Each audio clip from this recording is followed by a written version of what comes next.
the husband and wife are resting in the bedroom. Just as they fall asleep, the bedroom door is pushed open by a strange figure, but they remain unaware. Luckily, the husband senses something and slowly wakes up, shocked to discover their daughter standing motionless in the doorway. He quickly gets up, asking her what's wrong. But as he takes a closer look, he's completely stunned by what he sees.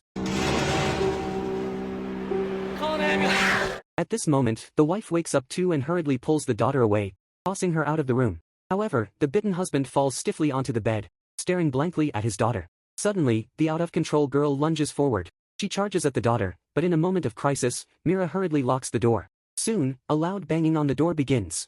She glances at her husband, in danger, and frantically dials for help, only to find that the line won't connect. As she redials, her dead husband eerily stands up as if nothing happened. Mira calls his name, and, unexpectedly, he suddenly lashes out at her. She seizes the opportunity, grabs the keys, and quickly hides in the bathroom.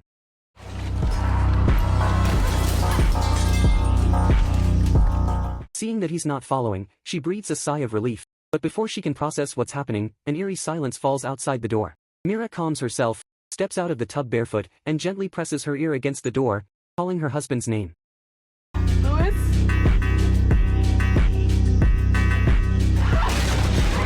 But in the next second, she doesn't hesitate, rushing to escape through the window and quickly finding her car. She spots her partner on the road, aiming a gun at her. Just as she's about to shoot, a rescue vehicle suddenly appears. The vehicle slams into the man, sending him flying 10 meters away. Nearby, everyone seems to lose control, going berserk. Even the city in the distance is engulfed in smoke. Before she can understand what's happening, her bitten husband chases after her from the house. Seeing this, Mira starts the car and speeds away, her husband close behind. He switches to a different target as he rounds a corner, while chaos erupts in the town. No one understands what's happening. Mira drives on, not daring to stop. People are becoming frenzied as if possessed. Just as Mira stops the car, a man comes over and tries to hijack it. The woman, barely escaping her own home, finds herself in another life-and-death situation. In a panic, she slams on the gas and kicks the man out of the car, but she loses control and crashes into a nearby tree. After a moment, Mira regains consciousness, only to find a police officer pointing a gun at her head. He demands that Mira speak, as it's the only way to confirm if she's still human. After confirming, the man lowers his gun and invites Mira to join him in seeking safety. They arrive at a bridge but are suddenly attacked. Thankfully, the attack is stopped just in time. It turns out that the attackers are fellow survivors. Realizing that the area ahead has also been overrun, the group decides to head to a nearby house. Just as Jack is about to break open the door, a horde of zombies charges at them, but with Tom's help, they manage to get inside. Inside, they discover the other end of the room opens into a large supermarket. The group cautiously moves forward and, after confirming their safety, lets their guard down a bit. But they realize they need to ensure that the place is truly safe. Michael goes to the supermarket entrance, gun in hand, and is terrified to see a monster outside. Fortunately, the bulletproof glass holds. Meanwhile, Jack heads to a nearby shop and picks up a wooden mallet for protection. Thinking he's now armed, he opens the door only to find a monster eating another. His mallet proves useless. In desperation, Jack grabs a stick and strikes the monster, piercing it straight through. Meanwhile, the rest of the group is also attacked. Michael tries to protect the others but ends up falling into a pool with a zombie. Mira quickly grabs a gun, aiming at the monster's head. She misses, but the zombie is unable to get up in the water.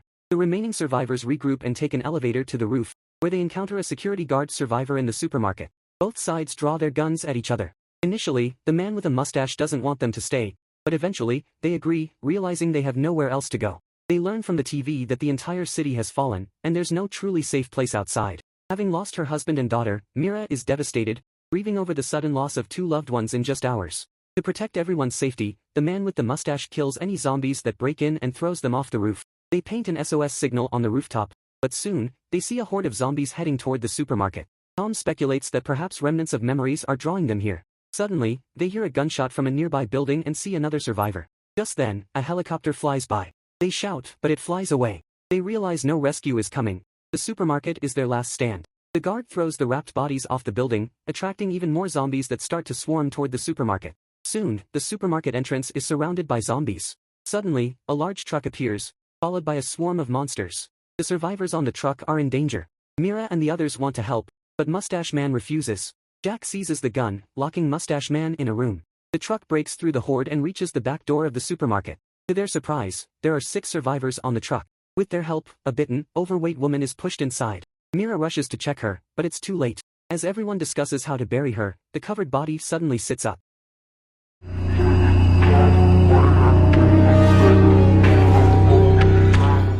The next second, she lunges at Mira, who grabs an iron rod and drives it through the woman's face. After this incident, the group concludes that anyone bitten will turn into a zombie, and the only way to stop them is by striking the head. The girl's father was also bitten. Jack takes up his gun and tells them it's time. The man, knowing his daughter is now his only family, decides to sacrifice himself for her safety. Moments later, he turns and is put down by Tom. Meanwhile, Michael's girlfriend is also scratched by a zombie but hides it from the group. She's pregnant and wants to see her child born, but this secrecy leads to disaster. A few days later, the supermarket loses power. Desperate to save her unborn child, Michael ties her up tightly, her face now devoid of color. Death looms, but the unborn baby remains their last hope. Michael kisses his girlfriend and listens to the baby's heartbeat. But the next second, an elderly woman appears, surprised to find Michael there. She holds a newborn baby, and beside her lies a zombie. Without hesitation, the elderly woman pulls out a gun, ignoring Michael's protest, and shoots the zombie in the head. Michael retaliates, and in the exchange of gunfire, both are fatally wounded. The gunshots quickly attract attention. Mira arrives but finds she's too late. She unwraps the blanket to find that the newborn baby has also turned into a zombie. Helpless, she raises her gun. Seeing her companions die one by one, fear fills everyone's face. They realize they can't stay in the supermarket forever. Eventually, they'll end up as helpless prey. The group decides to modify a delivery truck to escape, but Tom doesn't want to abandon the man in the nearby building. The place is surrounded by zombies, making a rescue nearly impossible. So he comes up with a plan to send a dog named Max with a walkie-talkie. They lift the dog high and lower it into the crowd of zombies. Strangely, the zombies seem uninterested in the dog. The dog weaves through the crowd, following the sound of a whistle from the man in the building. The man uses the whistle to lure the dog with the walkie-talkie, establishing contact with the survivors. Unsurprisingly, the dog soon reaches the passageway.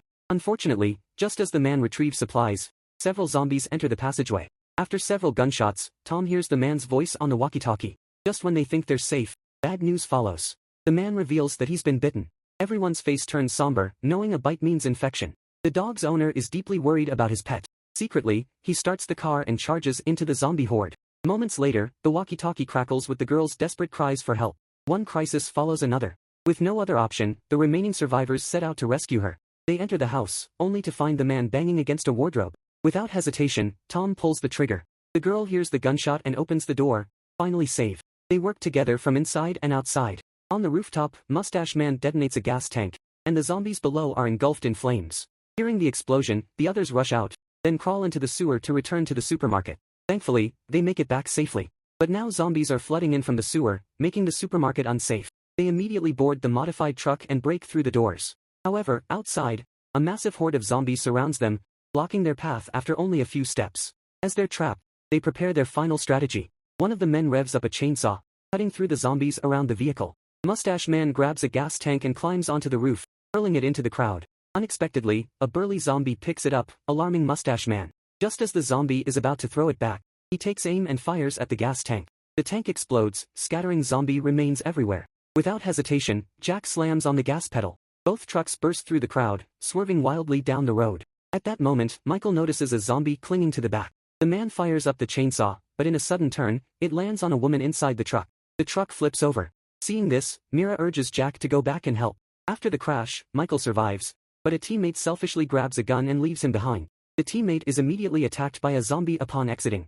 The others arrive and rescue Michael, only to find the selfish teammate. Seeing this, Mira shoots him in the head and, despite the danger, retrieves the yacht keys from him. As they attempt to escape again, zombies close in on them. They quickly return to the car, while Mustache Man fires shots, successfully covering their retreat. The truck starts again, but the zombies chase after them, and soon they reach the seashore. With zombies swarming, Mustache Man decides to hold them off. He stays behind, but soon finds himself surrounded. He empties his last clip, then ignites a flare. With his final bullet, he detonates the fuel on the truck.